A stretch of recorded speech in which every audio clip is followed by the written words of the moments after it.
सिंधुदुर्ग जिल्ह्यातील पावसाळी पर्यटनाचे प्रमुख आकर्षण असलेला आंबोली धबधबा मुसळधार पावसामुळे पर्यटकांसाठी तात्पुरता बंद करण्यात आला आहे।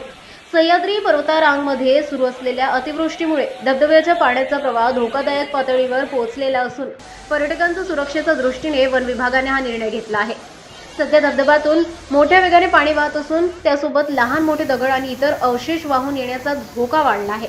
यामुळे कोणतीही दुर्घटना टाळण्यासाठी धबधबा परिसरात पर्यटकांचा प्रवेशावर तात्पुरती बंदी घालण्यात आली आहे।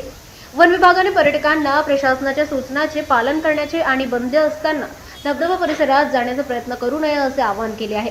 पावसाचा जोर कमी झाल्यानंतर आणि परिस्थिती सुरक्षित असल्याची खात्री झाल्यावर धबधबा पुन्हा पर्यटकांसाठी खुला करण्यात येईल अशी माहिती संबंधित अधिकाऱ्यांनी दिली आहे।